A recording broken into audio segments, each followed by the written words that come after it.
let's look at the Panitikan series first.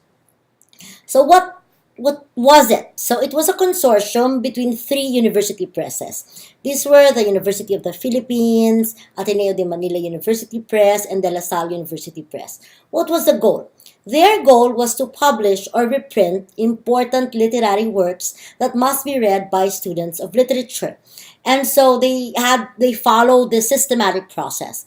They sent out questionnaires to literature teachers, and then three literature experts added to this list, that they made from the questionnaires, and then they came up with a list of 36 works. So they divided the 36 works into 12 works for each press, each university press, meaning UP, Ateneo de Manila, and De La Salle. So what were the works that they published? So for example, they did Dulaang Cebuano or Cebuano Drama, which was published in 1997. Dulaang Hiligaynon or Hiligaynon Drama, published in 1996. Maikling Kwentong Kapampangan at Pangasinan or Kapampangan in Pangasinan Short Story, 1996. And Siday, Mga Tulang Bayan ng Panay at Negros, Siday Folk Poems of Panay and Negros, 1997. Why are these works significant? Because in the past, if I wanted to learn more about regional literature, it would be such a problem because a lot of regional literature was not translated into the national language Filipino. So it would be difficult for me to have a more comprehensive knowledge of Philippine literature. But with this project, it allowed writers in all these other languages to be more accessible to students or scholars of Philippine literature. Now, let me just share with you the preface of Professor Benvenido Lombera. Okay? So, according to Lombera, the Filipino used in this translation has no permanent form yet.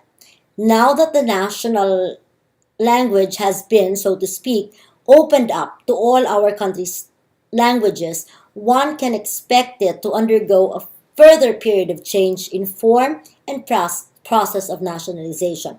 What is he referring to? What he's actually referring to is that in 1987, remember, that the language changed from Filipino to Filipino.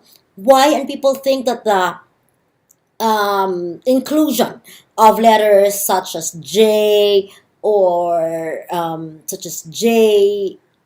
C, and so on and so forth, were because of English. They were not. They were because the other Filipino languages had these letters. Okay, let's continue to look into Lombera's preface. So, according to Lombera, the goal of the Panitikan series is to contribute to the discernment of the emergent form of the Filipino language. Toward this goal, the language of the translation shall accommodate the vocabulary and syntax of the original works, in the belief that this is the more effective way to make Filipino more national. So, what does this mean? So the question here is, and this was for the translators who published these books that were part of the Panitikan series. If they were to translate these regional works of literature, how should they do it?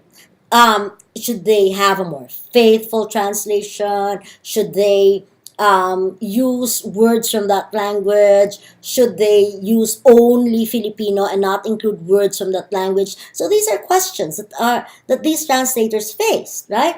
So this is from Teresita Maceda. Okay? And Maceda actually translated the short stories of Marcel Navarra, a Cebuano writer. So according to Maceda, she was actually disappointed that she retained only 11 words and that these words were limited to tools, plans, and methods of cooking. And maybe I think in her mind she was thinking maybe she should have done more. Okay? In 1986, she still viewed Filipino as Tagalog. And she feels, right, that she should have included words such as Sugilanon, Damgo, Ginikanan, Kalisud, Gugma. So, Sugilanon is story, Damgo is dream, Ginikanan is like your family, your ancestors. Kalisud is difficulty, gugma is love. Okay? So, what am I trying to say here? What Maceda is saying is that instead of using words limited to tools, plans, and methods of cooking, she should instead have retained words for story, dreams, difficulty, love, and so on and so forth. Second, for Maceda, there was also the problem of syntax. Okay? So, why, for example, the problem of reduplication?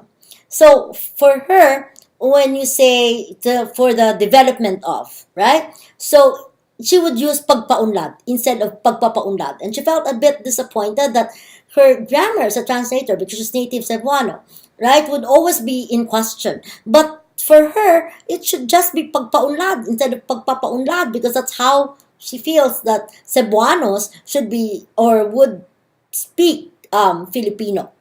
Right? So it's a variation of Filipino. Let's move on now to another project, okay? And this was the Proyektong Aklatang Bayan. And what was the Proyekto Aklatang Bayan? This comes from a fund from the Department of Science and Technology. Now, why is it important? So you would have different kinds of books. So you would have Aklat Bahandi, which are classical texts from foreign and regional languages. Aklat Binhi, meaning textbook series on agriculture, because Binhi is the seedling, right, or the seed. So Aklat Ili, which would be a textbook series on social science. Aklat Paraluman, series on science and mathematics. Aklat Pasad is a textbook series on engineering and mechanics. Aklat Sanyata, textbook series on literature and language, art and humanities. So this is a typo error there. It should be humanities. Aklat Uswag, it's a textbook series on economics, and so on and so forth. Now, why is this important? Because for some time, right, the question of bilingual education was important. It would go back and forth sometimes, and it depends on the administration. Bilingual education would be highly encouraged, and there was a time when people believed that it would be easier for elementary school learners to study mathematics or science in Filipino instead of studying these subjects in English. And in such cases, it was important for them to have the appropriate learning materials and therefore to have books or textbooks translated into Filipino. And thus, you have the importance of Proyektong Aklatang Bayan. Of course, in recent years too, there would be another shift, and some administrations would feel that it's important for Filipinos to master English, and therefore they would stop these projects and just teach um, the subjects required in elementary and high school in English instead of Filipino.